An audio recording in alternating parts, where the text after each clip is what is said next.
제가 요즘 40년 만에 응답을 받아서 얼마나 신난지 모르겠어요. 그건 다름 아니라 1985년에 주사파가 만들어지기 시작했잖아요.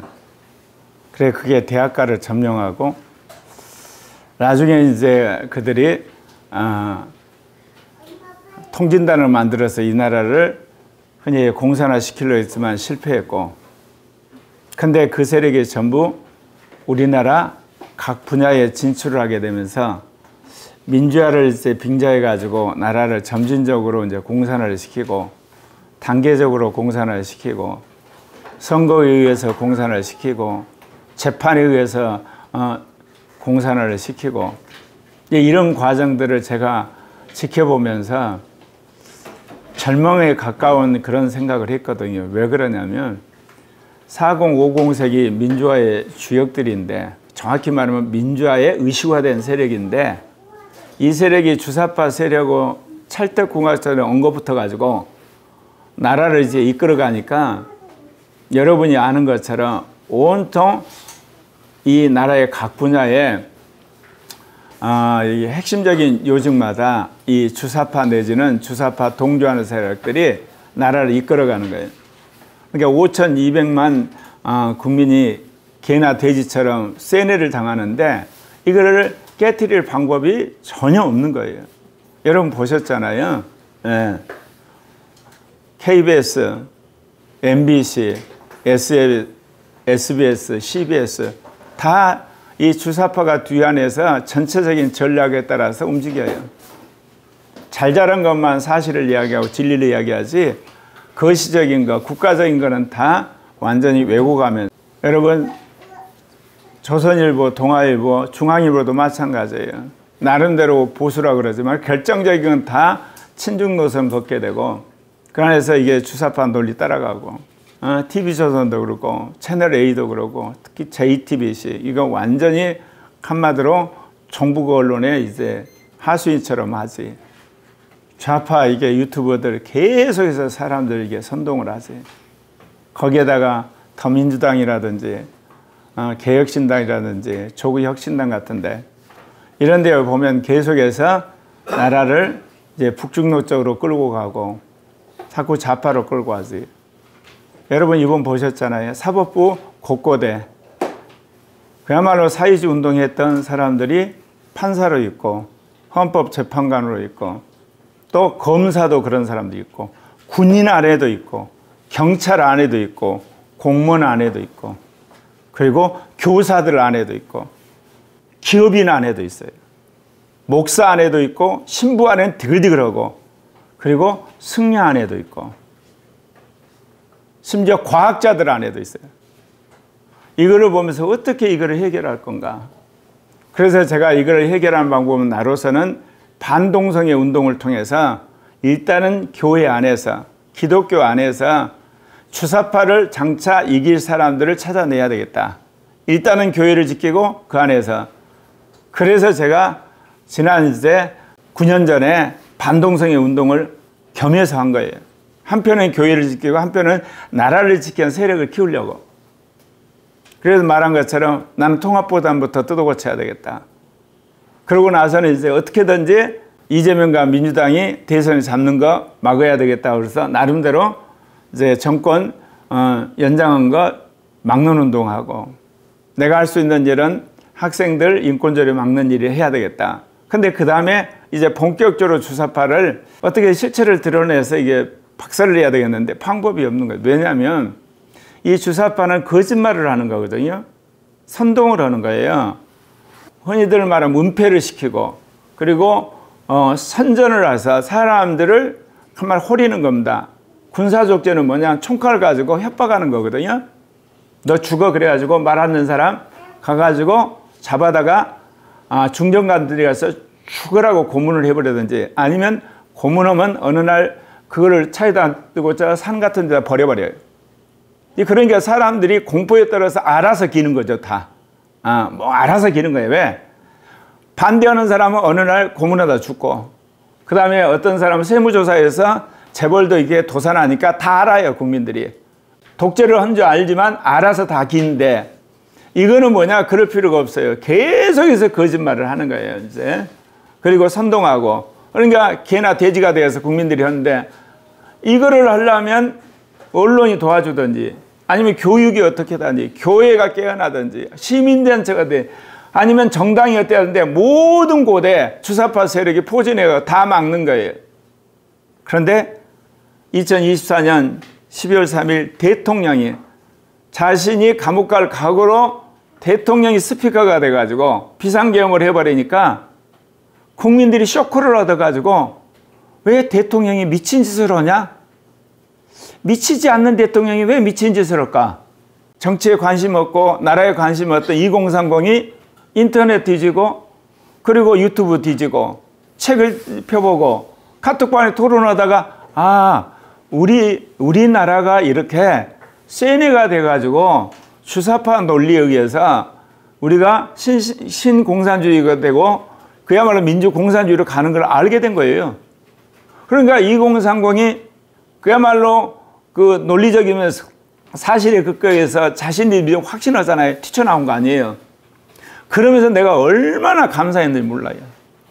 4050을 밑에서부터 치받으면서 그들의 위선과 거짓과 그들이 가지고 있는 오만함을 깨트릴 전략적인 세력이 우리나라에 만들어졌구나. 하나님이 하시는구나, 이거. 그리고 대통령 한 사람이 해버리는구나. 내가 너무너무 놀란 거예요. 이거를 하려고 내가 인간적으로 생각해보니까 10년, 20년이 걸리겠어. 그럼 10년, 20년 동안 이 반대운동하면 쟤들은 가만히 있겠어요, 거꾸로? 그거를 막는 운동 또 할 텐데. 그래서 제가 나름대로 해보려고 수많은 목사님들하고 이야기를 해서 우리 뭔가 이 새로운 운동 해야 되는 거 아니야? 그러면은 사람들이 뭐냐? 있는 운동 열심히 하지 왜 새로운 운동 만드냐 그러고요. 두 번째로 뭐냐? 그게 가능하겠느냐 이야기예요. 두 가지 반응이야. 왜 새로운 운동 만들려냐 그러고. 두 번째는 뭐냐? 아니 그게 가능하냐고. 안 되잖아. 근데 하나님이 하셨어요. 근데 이게 2030으로 시작된 자유화 운동이. 내가 유튜브에도 그런 이야기를 했는데 8090은 반공세대, 6070은 산업화 시대, 4050은 민주화 시대, 2030은 자유화 시대. 하나님이 한국을 너무너무 축복한 거예요. 세대마다 시대적 사명을 가지고 나라를 변화시키고 사회를 변화시키고 가정을 변화시켜서 여기까지 온 거예요. 이제 2030의 이 자유화 세대가 이 나라를 명실공히 이제 선진화의 나라로 이끌어갈 거예요. 우리나라가 겉으로는 선진국이에요. 그러나 안으로는 후진국이거든요. 겉으로는 선진국으로서 경제성장이라든지 정치적인 형식이라든지 국방이라든지 외교라든지 과학이나 기술, 교육, 문화 이런 콘텐츠들이 휘황찬란한데 안으로는 후진국이어가지고 고령화, 저출산, 청년 실업, 그리고 국가 재정 파탄, 그 다음에 수도권과 이 지방사의 예를 들면 엄청난 격차들, 지금 영혼한가의 갈등들, 그 다음에 청년 세대와 어른 사이의 갈등, 남자와 여자 싸움, 좌익과 우익의 싸움, 어마어마한 문제가 그대로 있는 거예요, 그대로. 난 이 문제를 2030의 특유한 사실에 근거해서 그들이 논리적으로 무장한 자들이 이제 이 나라를 흔들면서 나라를 새롭게 하겠구나. 그러면서 너무너무 감사하면서 이제 그러면 제가 이제 성령 충만해지잖아요. 신나게 되고. 그러면서 이게 또 누구와 연결되냐? 제2종교개혁과 연결된 거예요.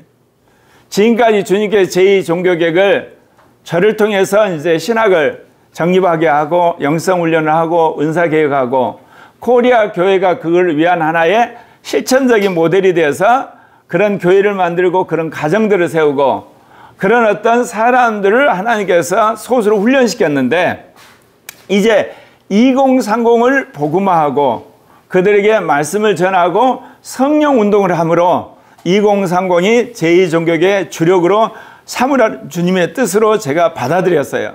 43년이 되서야 하나님의 계획, 제2종교계의 로드맵을 확실히 알게 된 거야.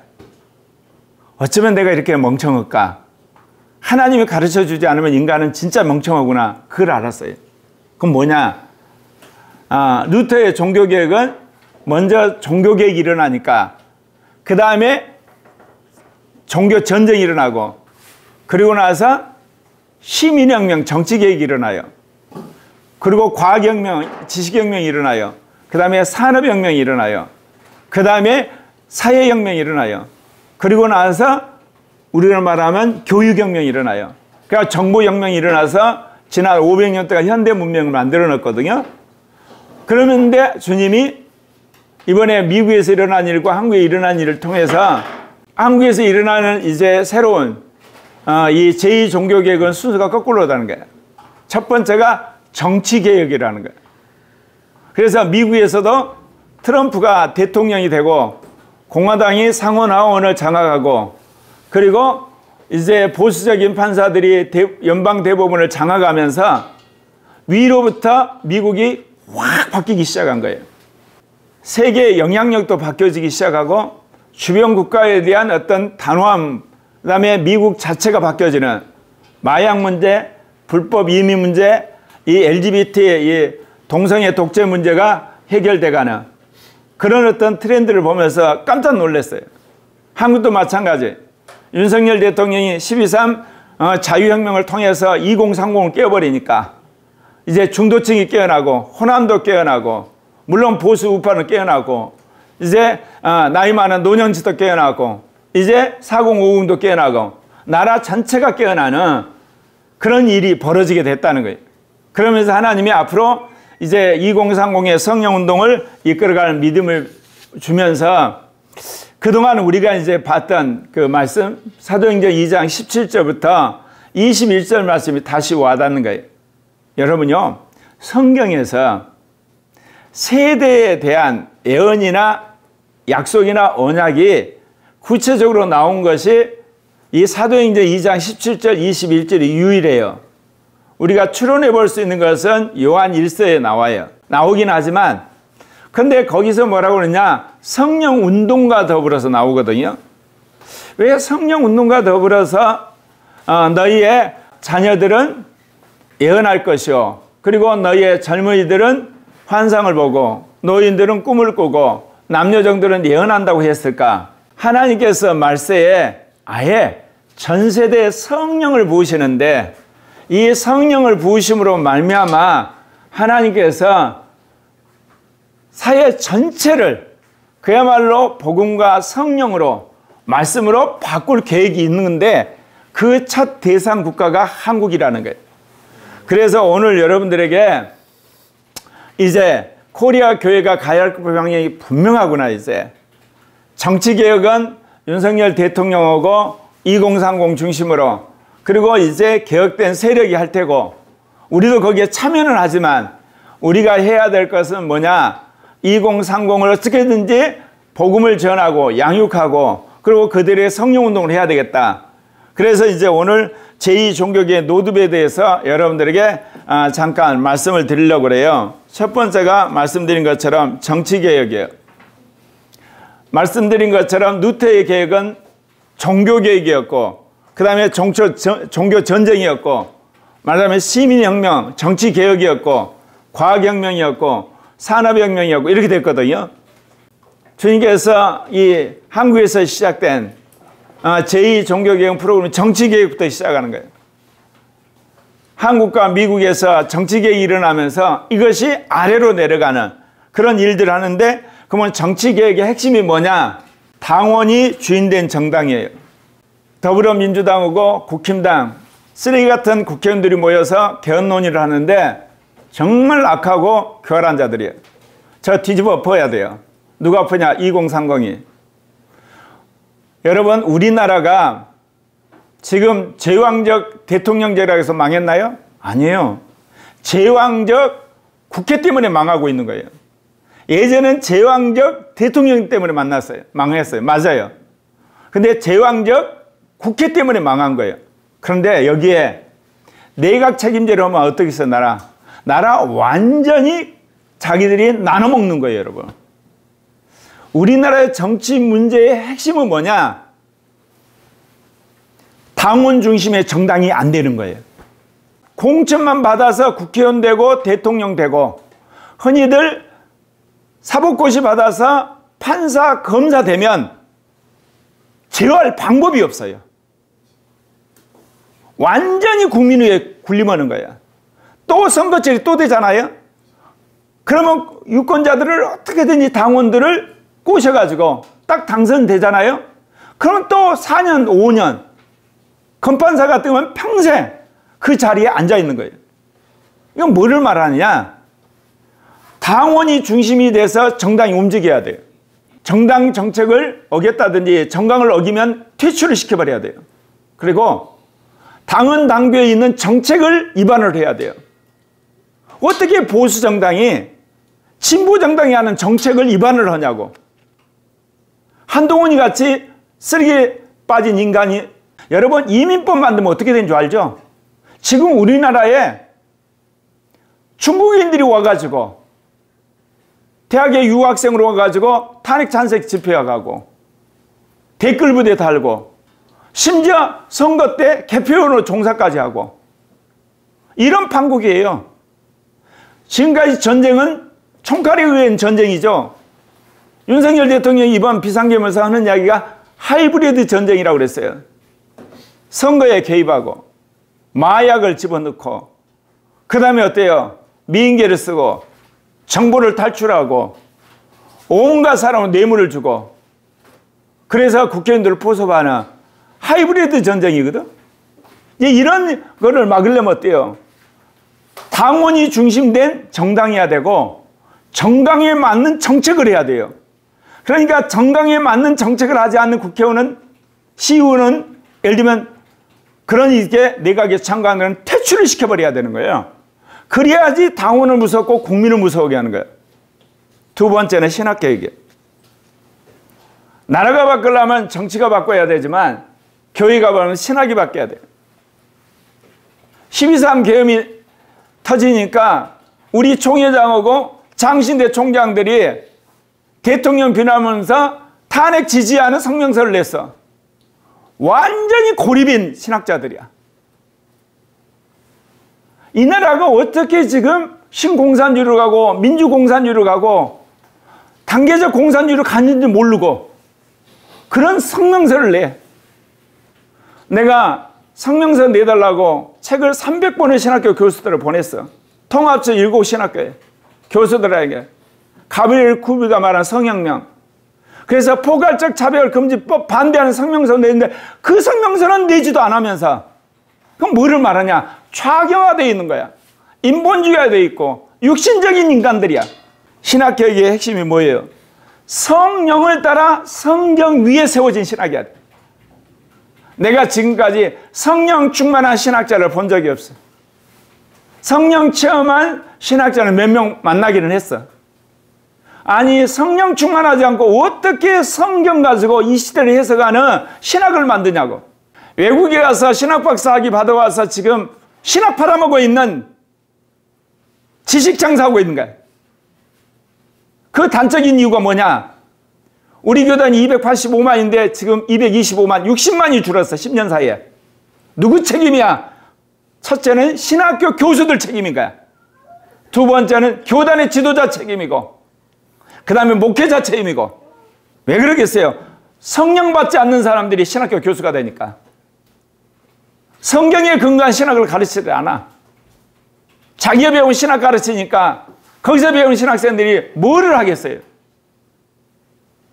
신학개혁의 핵심은 성령 받은 사람들이 성경에 따라서 오늘 이 시대 주님이 우리가 말한 늦은 비 성령의 시대를 준비하는 재림을 준비하는 신학을 세워야 되는데 하나님이 이 일을 하게 하실 거예요. 그래서 저를 통해서 그 신학을 준비하게 하신 거예요. 세 번째는 은사개혁. 여러분이 아는 것처럼 125년의 역사를 가진 이 성령운동. 성령 놀이하고 있어. 성령 갖고 장난하고 있는 거야. 성령 갖고 자기를 치부를 해. 성령 갖고 자기를 드러내는. 성령을 받으면 자신이 변해야 되는 거 먼저. 여러분 성령은 하나님이시잖아요. 그 거룩하신 하나님, 선하신 하나님, 전능하신 하나님, 전지하신 하나님이 내 안에 들어오셨어. 내 안에 들어오셔서 제일 먼저 하려고 하는 일이 뭐겠어요? 너부터 뜯어 고치라 하는 것이겠어요? 왜 이렇게 더럽냐? 왜 거짓말 이렇게 많이 하냐? 왜 음란하냐? 왜 사기치냐? 왜 게으르냐? 왜 이게 사람들 들려먹냐? 왜 너는 이게 반날 불평하냐? 너는 왜 화만 내냐? 성령이 안 그러시겠냐고. 그거 하려고 성령이 오셨거든. 근데 은사운동하는 사람들이 뭐예요? 어떻게 돈 벌까? 어떻게 교회 부흥시킬까? 어떻게 한마디 유튜브 구독수 늘릴까? 어떻게 사람들이 인정받을까? 나도 그런 기질이 있었어 예전에. 이거 범죄 행위예요. 이거 하나님 정말 싫어하는 거예요 여러분. 우리는 성령 받으면 항상 사역부터 생각해. 전도부터 생각하고. 아니에요 여러분. 요한복음에서 말하는 성령은 우리에게 오시면 우리를 거룩하게 만들고 온전케 만들고 우리를 충성된 사람으로 만드는 거예요. 하나님이 오셨는데 하나님이 자기가 거주하는 우리부터 성전을 만들지 다른 사람부터 하겠어요 여러분? 영성개혁. 예수를 믿으면 구원받았다. 이 구원론도 타락을 해버렸어요. 고백 구원. 고백하면 구원이 끝났대. 고백은 구원의 출발일 뿐이야. 행위 구원. 요즘처럼 이제 각박한 시절에 나가서 열심히 투쟁해야만. 그래서 뭐라고 그래요? 주사파는 구원이 없대. 성경에 어디에 그런 말이 있냐고. 주사파는 천국 가기 힘들다 그렇게 이야기를 해야지. 그러면 내가 물어볼까요? 종교개혁 당시에 이 개신교고 가톨릭이 싸웠어. 그러면 가톨릭 군인들과 가톨릭 모든 사람은 다 지옥 간 거야? 남북전쟁에 흑인 해방을 놓고 남군하고 북군 싸웠어. 그러면 남군 사람들은 흑인 제도를 찬성했기 때문에 다 지옥 가는 거야? 지금 주사파 세력을 싸우고 있어. 주사파 있는 사람들은 다 지옥 가는 거야? 이게 행위구원론의 변종이야. 아무리 그런 말을 하고 싶어도 그런 말 하면 안 되는 거야. 주사파는 하나님이 기뻐하지 않는다 거기까지만 이야기해야 되는 거야. 주사파에도 예수를 믿어서 구원받은 사람이 있어. 그런데 쇠뇌돼가지고 그런 것뿐이야. 영성개혁의 핵심이 뭐냐? 영으로 육신을 이김으로 이기는 자가 되는 거야. 그래 내가 이기는 자가 돼야 돼. 내가 이기는 자가 돼야 돼. 근데 영으로 육신을 이겨야 돼. 겉으로 뭐 죄 안 짓는 정도가 아니라 내 육신적인 거, 옛사람, 율법적인 거, 세상 사랑 거 이거 개혁해야 되는 거거든요. 이제 성화 개혁하는 거. 인사 잘한다고 그래서 여러분 겉으로 옷 잘 입고 다닌다고 그래서 정말 교회에서 그야말로 파이프 오르가면서 멋있게 이게 여러분 찬양 드린다고 그래서 교회를 이게 아름답게 의리롭게 꾸민다고 그래서 그게 거룩한 교회야? 그리고 여러분 능력이 나타나고 설교 좀 잘하고 성경 공부 잘하고 그러면 성화된 거야? 성화됐다는 건 뭐냐면 누가 나한테 뭐라 그래도 그게 옳은 말이든 그린 말이든 성경은 뭐라 그래요? 화내지 마라 그래요. 한마디로 상대를 향해서 평론하지 말라 그래요. 내가 이게 반동성애 운동하면서 얼마나 속에서 화가 날 때가 있고 불쌍하다는 생각도 들고 정말 이래도 되니까 남을 매도하는 것을 정말 밥 먹듯이 해. 특히 유튜브에 성령 운동하는 사람들 반동성애 운동하는 사람 조금만 다르면 심지어 어떤 사람은 어때요? 옥하는 목사님도 자기가 천국 가봤는데 지옥에 있대. 하영교 목사도 지옥에 있고 한경희 목사도 지옥에 있고 특히 또 NCC 반대하는 사람들 NCC 교회 다니는 사람 다 지옥 가 있대. 또 어떻게 그런 이야기를 할 수가 있냐고. 이건 뭐냐? 거룩함을 사모하지 않으니까. 거룩한 자는 그런 이야기를 할 수가 없어요. 죄를 지적할 전 그리고 그 죄도 자기 죄부터 지적을 해야 돼. 자기 죄. 자기 죄부터. 그러면 자기 죄 고친이라고 정신이 없어서 남을 그렇게 혹독하게 비난할 시간이 없다니까. 성화는 뭐냐? 나는 죽고 주님이 사시는 거예요. 세상 것을 버리고 하나님 나라 것을 취하는 거거든요. 그래서 누가 비난을 하든 그것이 옳든 싫든 관계없이 그거를 자기가 받아들여서 자기를 쳐서 복종함으로 세상과 구별된 삶을 사는 게 성화야. 그래서 성화의 핵심은 자기 권리를 포기하는 거예요. 자기 권리. 그게 합당한 권리도 포기해. 주님이 포기하라 그러면. 성령이 포기하면 포기해야 되는 거예요. 그 다음에 지식계획. 정말 이게 중요한데 우리가 사람이 변하려면 새로운 지식이 들어가야 돼. 하늘의 지식이 들어가야 되고 영적 지식이 들어가야 되고 새로운 변화가 들어가야 돼. 여러분이 왜 안 변하는 줄 아세요? 새로운 지식이 안 들어가서 그래요. 여러분이 왜 거짓말하는 줄 아세요? 거짓말한들 여러분 굶어 죽을 일이 없어요. 거짓말한다고 엄마 아빠가 집을 쫓아낼 리가 없고 거짓말한다고 당장 지옥 불덩이에 들어간 것도 아닌 것 같고 거짓말을 한다고 해서 사회적으로 매장될 일이 없으니까 다반사로 거짓말을 해. 특히 하얀 거짓말, 회색 거짓말, 특히 아이들. 근데 어른들도 마찬가지야. 특히 한국 사람들은 거짓말에 완전히 망들이야. 정치권 말도 못해. 어떻게 대통령이 체포 지시를 했다고 이야기하냐? 곽종근인가? 사령관? 홍장원인가? 새빨간 거짓말을 해서 국민들을 완전히 속여가지고 대통령을 내란 수괴로 만드는 밝혀졌잖아. 우리나라가 이 거짓말하면 정치적 매장시키는 운동을 해야 돼. 이게 뭐냐? 우리 안에 올바른 지식이 들어가야 돼. 지식. 거짓도 돈벌이가 되고 거짓도 권력의 수단이 되고 거짓도 한마디로 투사가 된다고 하는 그 가치관부터 바꿔야 되거든요. 근데 그게 왜 그러냐면 군사 독재 치하에 총칼 가진 사람들 싸우다 보니까 이쪽에서 거짓말을 엄청 했어. 그래서 사람들을 흥분시켜야 되잖아. 그래야 국민이 달려들잖아. 그러면 총칼 가진 이 군대를 이기지. 전투경찰을 이기지. 그런데 이게 군사 독재가 끝났는데도 불구하고 이게 아예 권력을 쟁취하기 위한 국민을 호리는 수단이 돼버렸다니까 지금은. 근데 그거를 우파도 배웠어. 우파 유튜브라든지 우파들이 하는 이야기를 보면 얼마나 또 거짓말을 잘하는지 모르겠어. 이게 뭐냐? 우리 국민들 안에 올바른 지식, 참된 지식을 가져야 돼.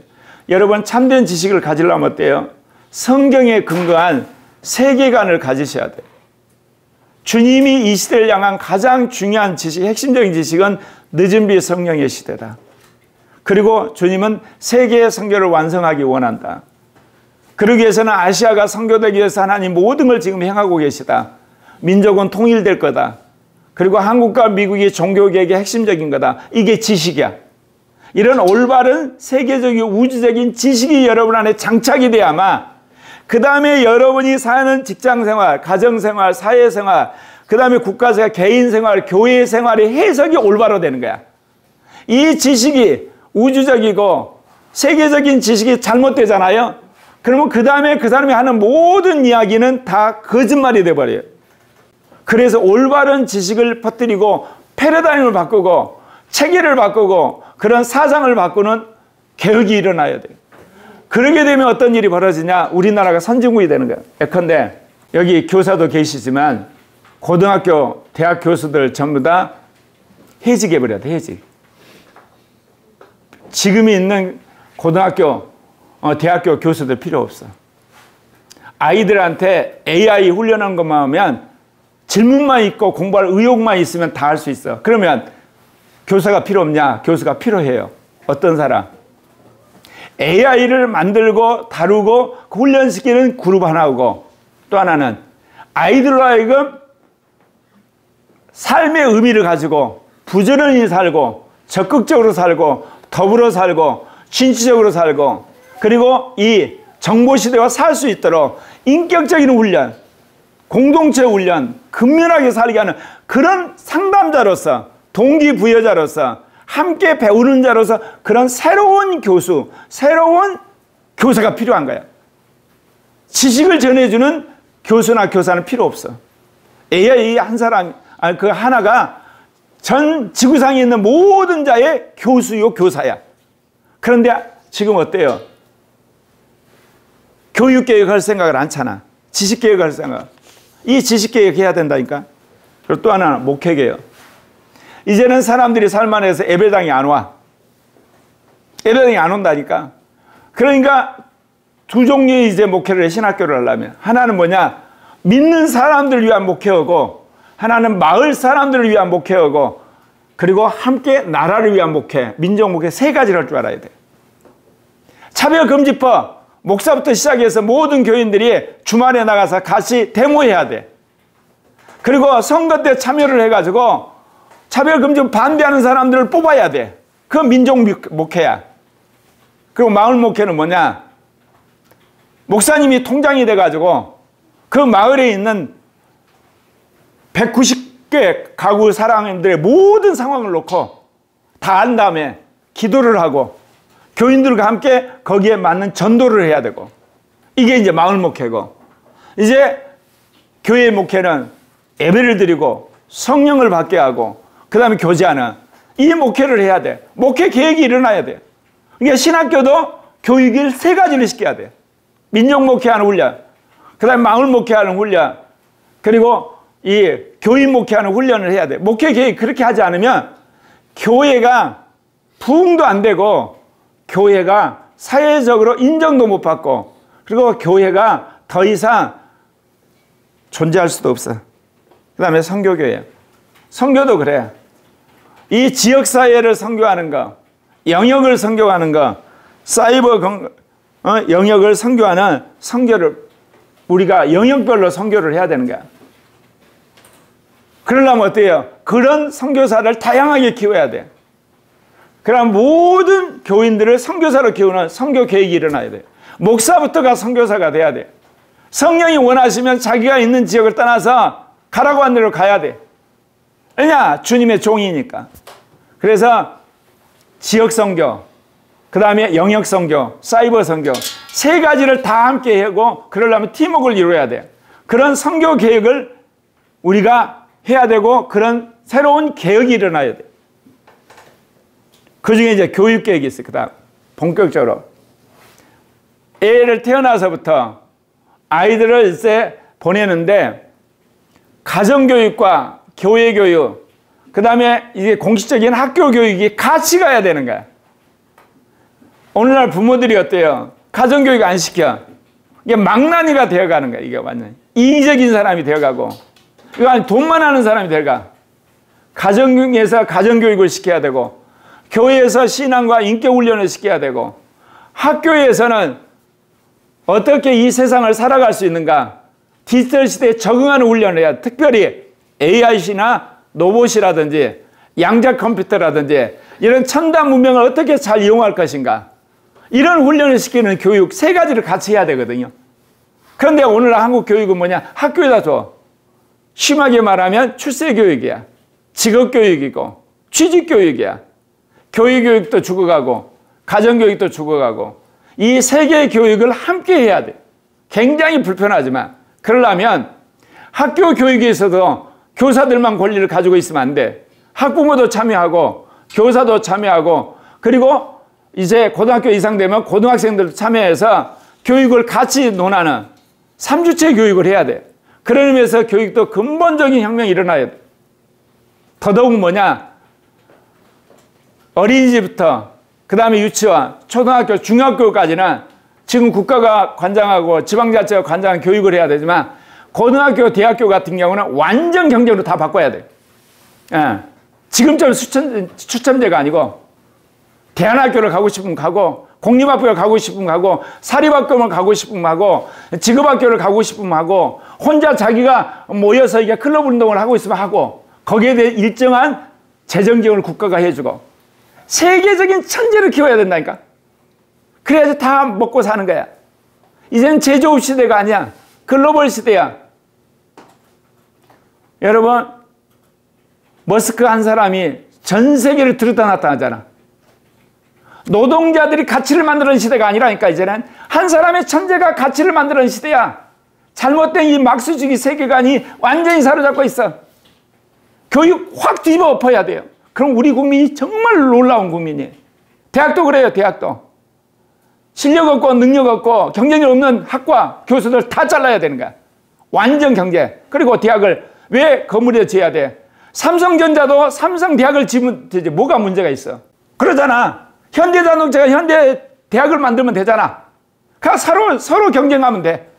우수한 학생, 우수한 어떤 정책을 만들어내는 사람들이 있을 때 상호에게 교육 경쟁이 될 거 아니에요. 그럼 교육단체도 학교를 짓게 만들고 학부모끼리 모여서 교육 만들고 그 대신 재정이나 인사의 비리를 엄격하게 해서 거기에 한 3번 걸리면 완전히 해산시켜본다든지 그러면 될 거 아니야. 또 문화개혁.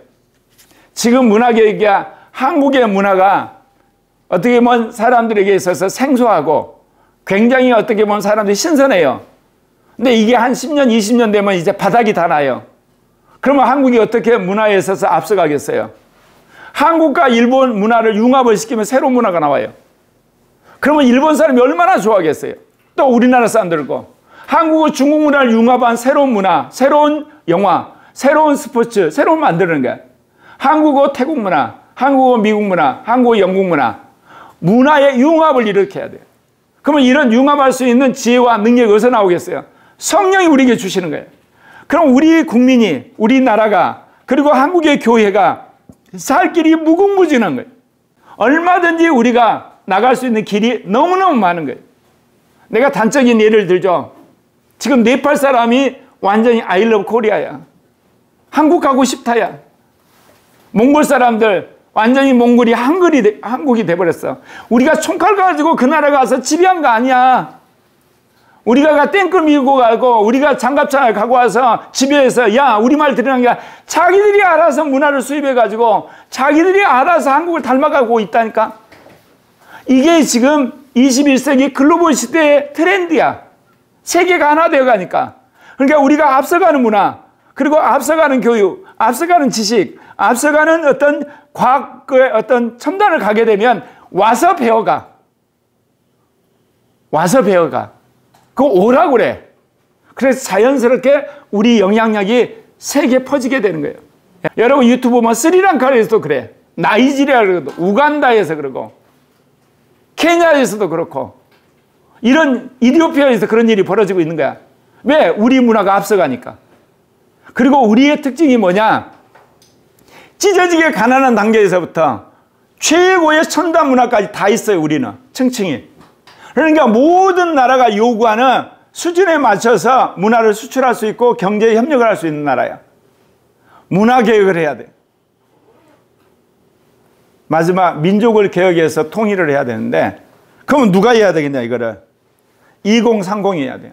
한국에 있는 2030이 한국의 신군부 문화 척결하고 주사파 문화를 척결해서 한마디로 극좌 극우를 척결하고 자유민주주의 국가를 반듯하게 세우고 북한의 2030이 김정은 체제를 날려버리고 그래서 해외에 있는 수많은 2030들이 도와줘서 남북 간의 자유민주주의 통일을 하는 새로운 패러다임을 주님이 우리에게 요구하고 그렇게 하실 거예요. 그래서 이 모든 일에는 성령 받은 그리스도인, 성경을 믿는 그리스도인, 새로운 시대를 정말 앞서가는 혁신적인 그리스도인들이 주축이 돼야 되고 나는 그런 일에 코리아교회 어린아이들, 청소년, 청년, 장년들이 앞장서기를 바라요. 주님이 일을 하게 하시라 믿어요. 제가 시간이 갔지만 그 이야기를 해야 되겠어요. 내가 성령 받고 정말 하기를 원하는 게 제가 뭔지 아세요? 전도하기를 원하는 거예요. 그 다음은요, 양육하기를 원하는 거예요. 그 다음은 제자 훈련하기를 원하는 거예요. 그 다음은 이제 파송해서 사회를 변화시키는 거. 이거는 공산당 운동에서도 그렇고 민주화 운동에서도 그렇고 기독교 선교사회에서 정말 중요한 거야. 예수님도 그렇게 하셨잖아. 이걸 아니까 내가 그렇게 학수고대했는데 주님이 43년이 되도록까지 나를 전도할 기회라든지 뭐 양육할 기회라든지 제자 훈련하고 파송할 기회를 별로 안 주고 코리아 교회 손바닥만한 사람들만 붙여가지고 그동안 주님이 나이 70이 되도록 뭐 하느냐? 사상 연구하고 전략 연구하고 신앙 연구하고 그 다음에 이념 연구하고 은사 훈련하고 그 다음에 영성 훈련하고 그리고 성화 훈련하고 종말에 대한 하나님의 예언 연구하고 내 원한 거는 그리고 정말 역사에서 중요한 복음을 전하고 사람 키우고 제자 파송하는 일은 안 하셨어. 여러분이 전부야. 생각할 때마다 지금 내가 제대로 가고 있는가? 그래도 주님이 시켜서 그대로 했거든요. 근데 왜 그런가? 이제서 드러난 거예요. 너가 하고 싶은 거 왕창 해야 되는데 그 전에 할 일이 주님 재림을 준비한 신학이 필요하다는 거예요. 아시아 선교, 세계 선교를 할 수 있는 한마디로 전략이 필요하다는 거예요. 마귀를 때려잡는 거룩한 자가 나와야 되는 그런 로드맵이 필요하다는 거예요. 그리고 근본적으로 이민족을 통일하는 주체 세력을 만들 수 있는 영적인 훈련과 양육체제가 필요하다는 거예요. 그러니까 너가 먼저 그걸 살아보면서 그거를 먼저 만들고 이제는 너희 교인들과 더불어서 그 일을 해라. 그리고 누구를 대상으로 이제 톡 튀어나온 2030을 어떻게 찾고 그래서 그 말씀을 받으면서 주님의 계획이 내 계획보다 한 수 위구나 또다시 느낀 거예요. 이제 말씀 마치려고 합니다. 2030을 복음을 전하고 성령을 받게 하고 말씀을 훈련시키고 제자 훈련하고 그리고 능력을 받아서 그들이 또다시 성령 안에서 오늘 여러분에게 말한 것처럼 정치 계획하고 신학을 계획하고 은사 계획하고 영성을 계획하고 성화 계획을 하고 그 다음에 지식을 계획하고 목회를 계획하고 선교를 계획하고 교육을 계획하고 문화를 계획하고 민족 계획하는 그런 또 다른 제자들이 되고 지도자들이 되는 그날을 바라봅니다. 기도합시다.